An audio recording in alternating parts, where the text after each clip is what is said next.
We're continuing our series in 1 Peter.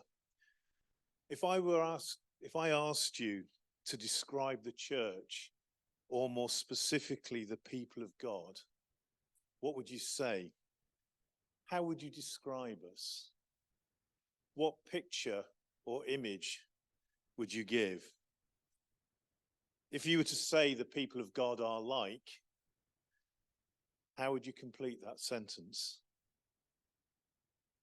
How would you describe the people of God?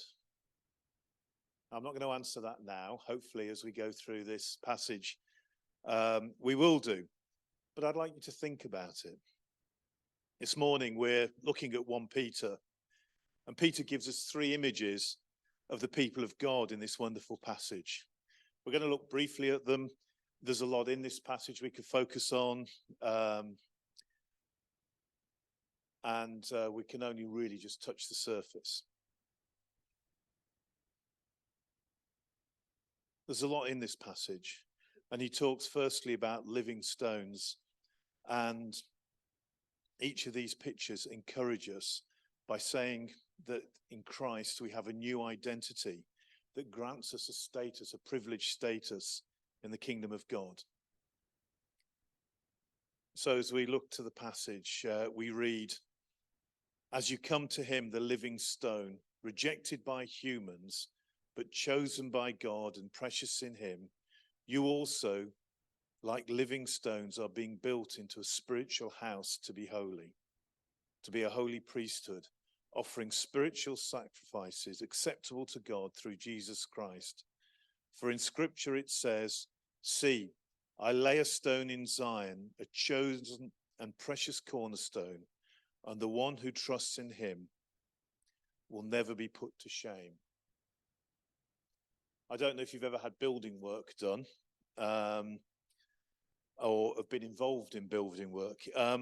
But one of the things that is important is getting the structure straight. We had a bit of an extension built a few years ago, and the builders came with these sort of laser positioning sort of devices to sort of look and to measure and check that everything was level, etc. And they used that to ensure that when the building went up, the building was correct and it was in the right place and it joined in the right parts. And here Peter uses an image from ancient architecture that would have been very well understood at the time. He uses the image of that of the cornerstone. He says our life needs to be based on a cornerstone. In sort of ancient buildings, what you would have found was that at the corner of one of the part of the building, there would be a stone. It was the first stone that was laid, and it was the one that effectively set out the lines of the building. It would be where the walls would be built.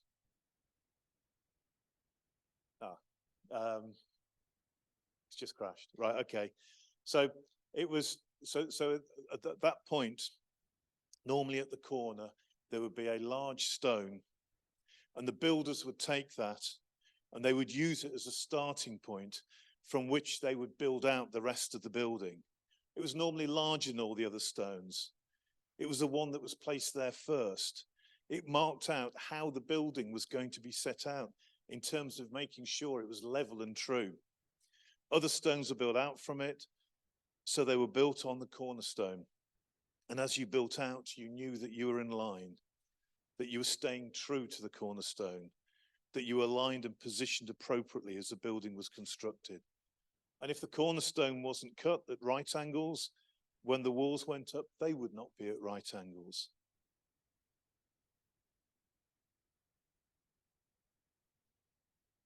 If the cornerstone was triangular, then the walls would be triangular. They would be at an angle. And this cornerstone was specifically chosen for its purpose. Because of its position, it was normally the strongest stone. It was the most important stone. It was a stone on which all others were resting. The builder would have looked specifically to get the right stone. It needed to be hewn out of the right rock. You didn't want any cracks or fissures or gaps or faults. It needed to be perfect for the task. And so the builder would spend time making sure that they got the right stone. It was precious. It would have been expensive. It was chosen. And it required trust. The builder needed to trust that it would support the rest of the building. And it was off that stone that all the others were set. You couldn't start the building until the cornerstone was in place. And you didn't have the situation where you put the cornerstone in and I would say, right, I'm going to start here, you start over there, and we'll meet in the middle. That didn't happen. Everything moved out and was built from that cornerstone to make sure it was aligned. And so this is why Peter says, as you come to him, the living stone, rejected by humans, but chosen by God and precious to him, we come to him as part of this building, this living house, and we are built on top of that cornerstone. Now, I don't do it much these days, but in the first house that I had, we used to sort of put wallpaper up. These days, you don't tend to bother. And I always remember that the first and most difficult piece was that first piece that you put up. Because if you don't get that straight, yeah, the whole thing's, goes slowly like this. And occasionally, I've had to be in a situation where I put one up, then stripped it off and go, no, that's not right, and put another one on. And so Peter says, as you come to him, it is from him that we're built off. In Zion, I've put this cornerstone, this perfect stone, and this we should all have trust in and be built from. Now, I was trying to think of an illustration, and I couldn't think of one exactly, but I hope this helps. Now, I don't do heights. I'm not good at heights. Even when we're walking, if you go out on a mountain, if the edge of the cliff is there, I'm sort of over there. I keep well away from it. I just do not like edges. And people will be there going, "Oh, it's great, come and have a look." And I go, "No, it's all right, I'm fine. I'll be okay over here." When I was younger, I was in the Scouts. We used to do all sorts of different holidays, and one of the things we used to do was abseiling. Now, if you're sort of familiar with abseiling, it's basically a case of walking off a cliff backwards, which is probably one of the most frightening things that I can think of. But you did it, and the instructor would say, you have to trust the rope. You had to trust that the rope was going to support you as you went over the top of the cliff. And it was only as you stepped out and went back, you found out whether the rope was going to hold you or not. There was that point where you felt vulnerable as you started to lean back and you go, is this going to work? Is this going to work? And you had to trust that the rope was going to hold you, and you shift your weight so that you're supported not by your feet, but by the rope and the harness that is around you. And often the supporting rope would be secured to a rock. And I used to think, well, I just hope the rock is big enough and stable enough and secured enough. I hope the rock can support me. And so when Peter says, and the one who trusts in him will never be put to shame, what he's saying is we need to shift our whole weight so that we're dependent upon that cornerstone. It means to move the point where our whole life is such that it is dependent upon God. The stones in the image are dependent upon the cornerstone. If you remove those, the building would fall down. If you take the cornerstone out, or if the cornerstone isn't sufficient, the stones fall. And so it is Christ, our cornerstone, to which we line up. It is Christ that marks out our purpose. And so one of the things we need to do is ask ourselves, what is my cornerstone? What is my foundation for my life? Where is the center of my gravity? What is it that sets out the course of my life? What is it I am aligned to? What am I trusting in? What is it that I am basing my life on, such that if it were removed, everything would fall? if you look at this world, for many people, it may be family, it may be home, it may be possessions. We base our life on some of these things. You know, you look today and you see how many people base their life on how many Instagram likes they get on their page. We have a culture where being famous has become a foundation to people's lives. You hear stories about sports people who, after the intensity of competing, of basing their life around the attainment of the next victory, the next medal or cup, retire and struggle because their whole focus, their whole base for their life has been to achieve in sport. And you take that away and it is, where is my life based on? So it is important to us in terms of what will shape us. And it is important that we are built on something that will not fail, or someone that will not fail. So becoming a Christian is not about just believing doctrines. It is about taking those stones of our lives and rebuilding them on the cornerstone of Christ.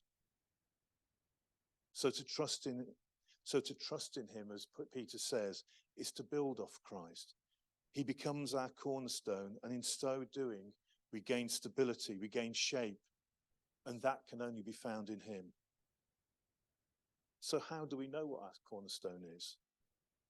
Well, I think as Jesus described this in Luke chapter 6.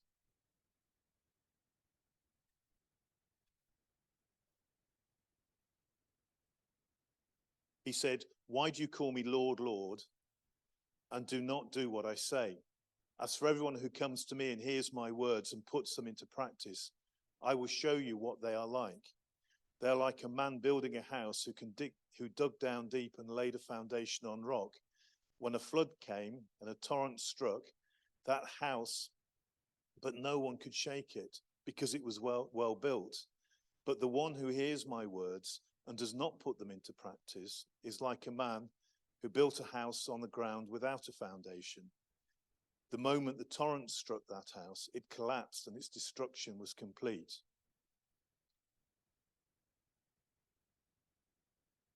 So the test comes in things like storms, as Jesus says. That is when we understand and know where our life is built.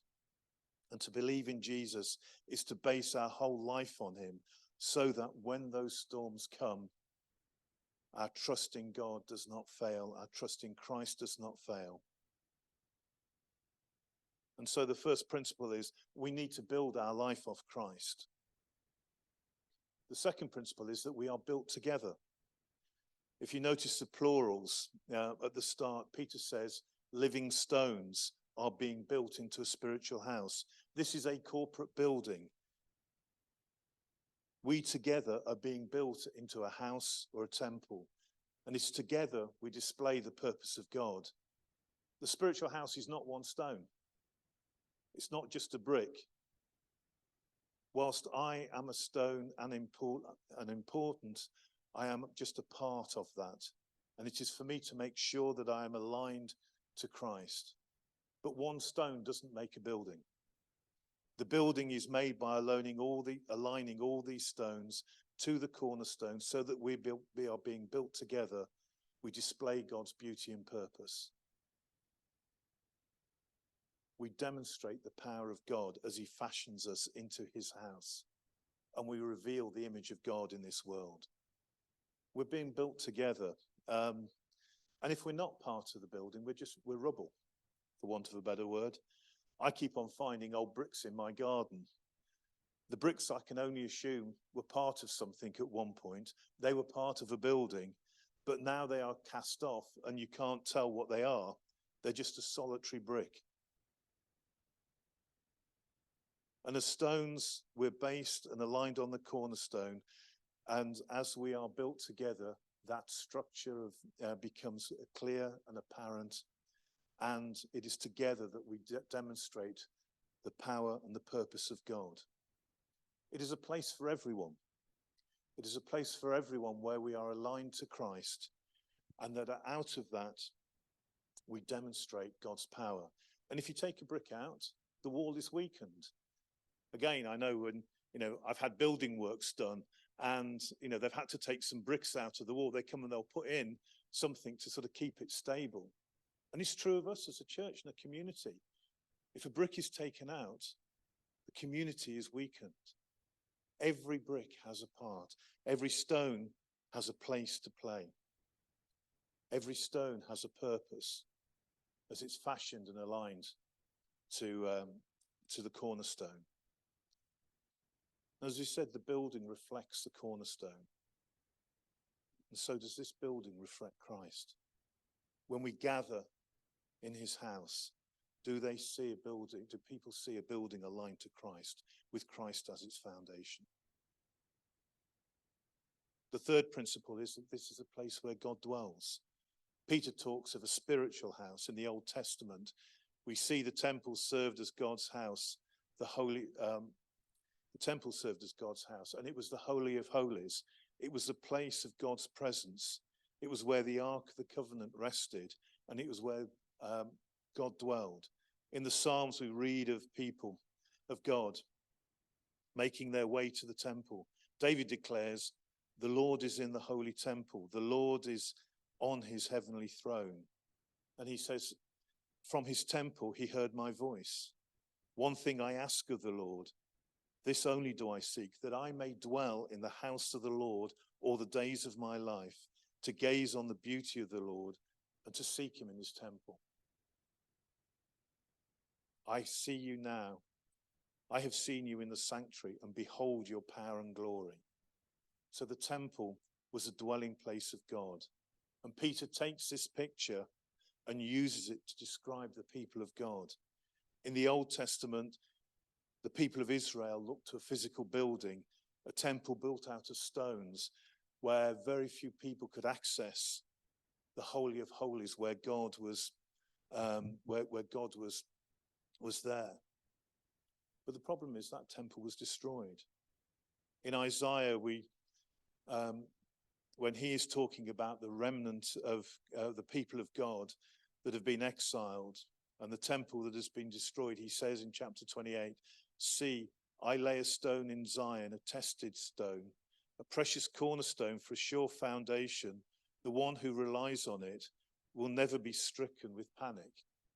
And Peter takes those words almost exactly and uses them to say the temple that has been destroyed has been rebuilt.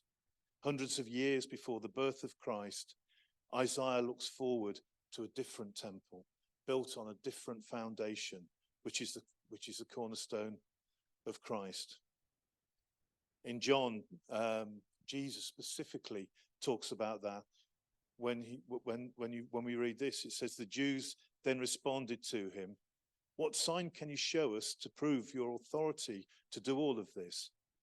And Jesus answered them, 'Destroy this temple, and I will raise it again in 3 days.'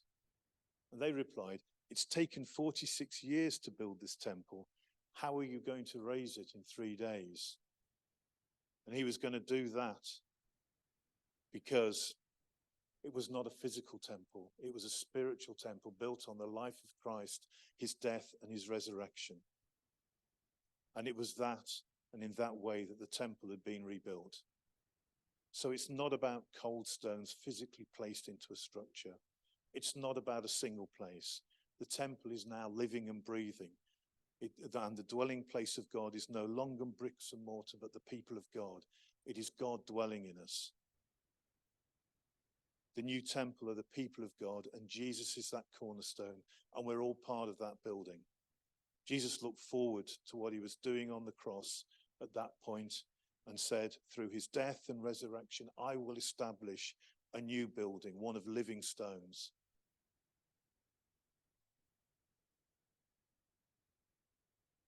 One of the things that I think is interesting is that what that means is, partly it is not only, but it is as we gather that God dwells.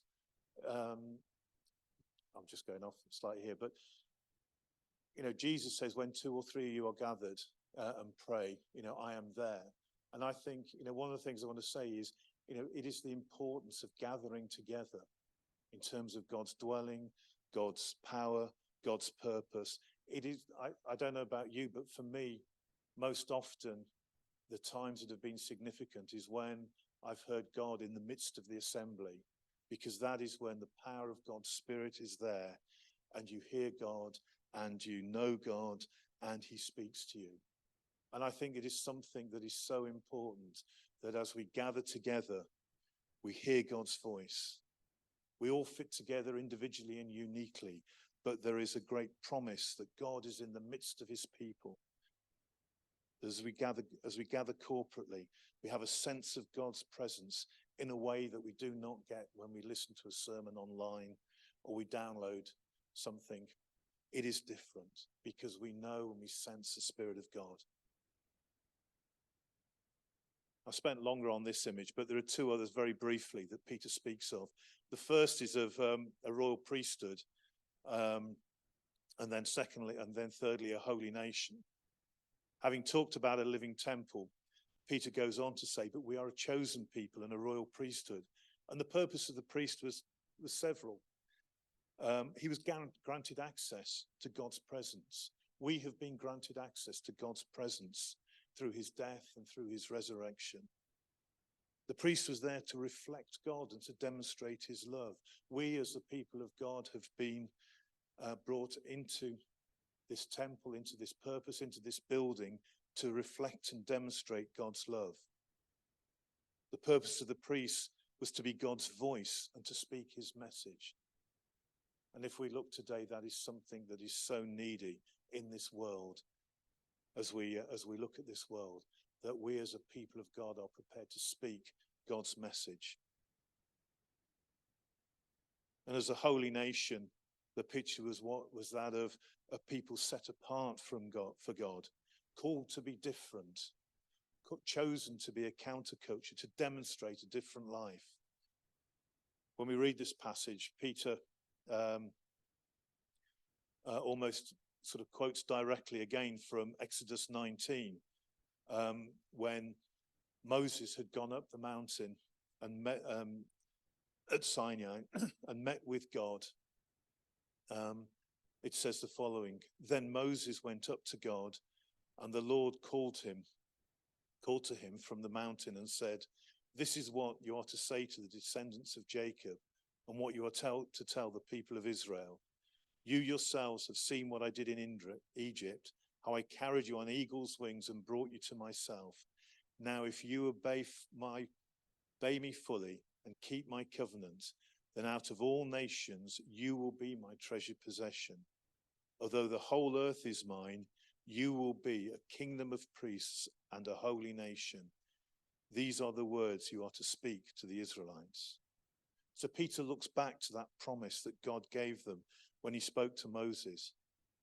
And he says, this new covenant people of God who live based on this cornerstone of Christ are what Israel was meant to be. This new covenant people of God, this corporate priesthood, this royal nation, they are to display God's rule to the surrounding nations, to demonstrate a different way. However, they failed as a people of Israel because they sought to be just like other nations. And so here Peter says, there is a new nation that has been established and brought together, and that this is possible through the saving grace of God, through Christ and by Christ being our cornerstone, on which we rest, on which we are aligned and fitted together, so that we can demonstrate what it means to be part of his kingdom by living a life that is not based on our own fragile, self-made foundations and priorities, but trust in Jesus that perfectly sets out the shape of our lives. It says, but you are a chosen people, a royal priesthood, a holy nation, God's special purpose, God's special possession, that you may declare the praises of him who called you out of the darkness into his wonderful life. Once you were not a people, but now you are the people of God. Once you had not received mercy, but now you have received mercy. These are the living stones that have been brought into the temple that are set aside and set on the cornerstone. And this is what God calls us to be, based, aligned, and set on the cornerstone of Christ. We're going to go into a time of communion now. And it's good to remember that it is, as Jesus said, that destroy the temple and in 3 days I will raise it up. And as we come to celebrate communion, that is what we are looking forward to.